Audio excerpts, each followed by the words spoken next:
Hello everybody, it is the 23rd of June 2020, which means it has been 4 years since the Brexit vote.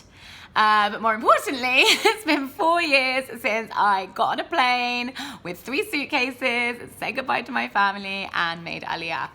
So I honestly can't believe it. I can't believe it. Actually, and a couple of people have actually said to me, I can't believe you actually made it to 4 years. So yeah, I mean, I know I forgot to do a 3-year update last year. I don't know, it was just one of those things. I just was like, oh, I know I need to do it. And then I just didn't.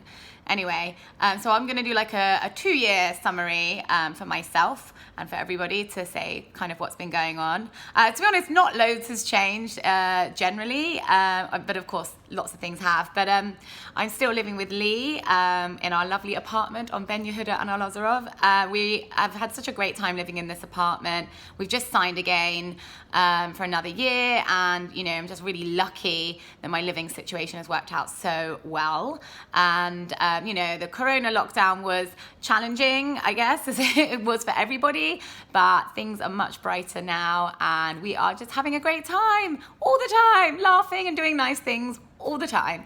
So I'm very, very lucky, and a huge part of my success you know, in my life in the last few years has been living in this apartment and living with Lee. So thank you, Lee, for being such a wonderful flatmate. And yeah, you know, things have been great. Everyone's been doing different things, changing jobs, moving flats, boyfriends, engagements, weddings. We've had one or two have been postponed, unfortunately, but it just means we've got more to look forward to at the end of the year, hopefully, or next year. So I did a little bit of a job update in my lockdown vlog, but still working at our Mosa. And last year our company was bought by ITV, so I now work for ITV, which is just really great for me that a British company ended up buying us. But it's been an incredible 2 years.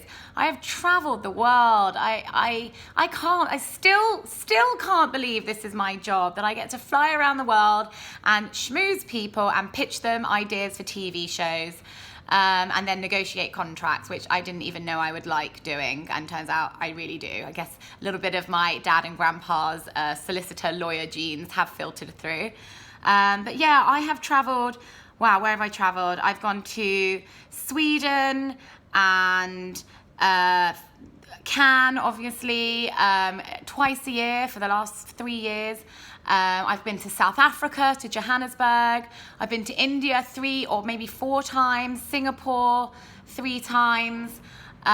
Just unbelievable the amount of traveling I've got to do in the places that I've been able to go.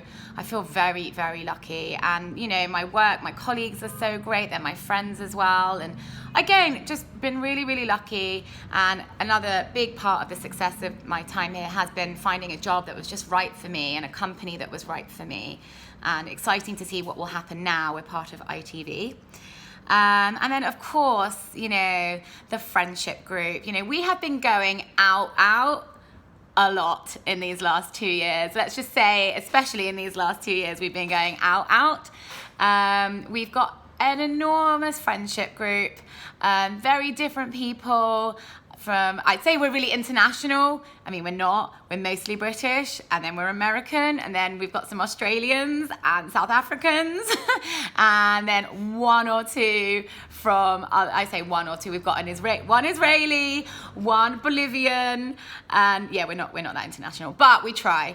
And we've made an amazing friendship group, and it's lovely to have had, you know, in my first year I had my girls, the bracelet girls, and that's expanded to the Levan girls, and then to have this wider group as well is just amazing.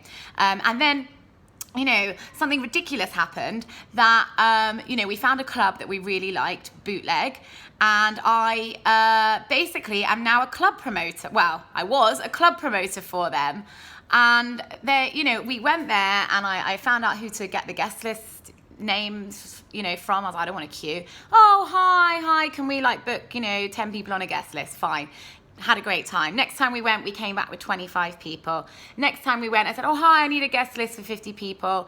And then the next time was my birthday. I was like, hi, I need a guest list for 70 people. And they were like, can you just work for us, please? And I was like, I'm 34 years old. I don't think I'm going to be a club promoter. And they were like, no, yes, you can. I was like, really?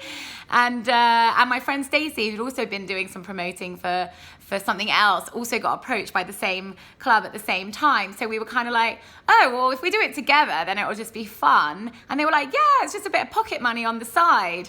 And we'll give you like a drinks tab and free entry and all this stuff. And so last summer, me and Stacey basically set up a events promoting business, and we were like working for Bootleg, promoting like their Thursday night mainstream night. See, I'm plugging it now. I mean, they wanted us to do it every week, but we were like, no, we're too old for that. We're not going out clubbing every week. But that was good. And then another club approached us, Cantor, and then we sort of worked out trying to like work for both somehow. And then there was a community centre that had opened in the Kerem, which was like a cool like alternative space, and they were looking for people to help like launch them. And so they approached us, and Stacey and I did like a 90s house party there. And it was just hilarious summer, basically running around organising events and being club promoters. Brilliant. So that was great. And then alongside all that, I sort of accidentally started a beach Shabbat movement. One of the evenings I was like, wow, we've never done a Shabbat on the beach. Oh, we should do that. This was like, probably 2 years ago, maybe. Maybe I already talked about it, I don't know. But I made a Facebook event for, and invited like 20 people and said like, guys, let's do a Shabbat on the beach. Everyone bring food. Let's keep it milky. Let's meet here. And it just exploded. And somehow 500 people were invited on Facebook. And I was like, oh my God, I hope they don't all turn up. They didn't. But probably about 100 people turned up. And it was great. And so we did a few more of them. And so what with that and the event promoting business, Stacey and I opened a Facebook group called TLV at Night, so that all these people could hear about all of our events and we could just reach them all in one go. And we've got about 300 people in this Facebook group, and like people were requesting to join. It's just brilliant. Anyway, so that just kind of accidentally happened. Obviously everything's kind of slowed down now and come to the stop because of the lockdown and the corona, but it was a great time, I have to say. Now I've just realized this is already a 7.5 minute video, so I'm gonna take a break here and do another video to talk about the next. It turns out there's a lot to talk about when you have to cover 2 years of your life. Okay, see you soon.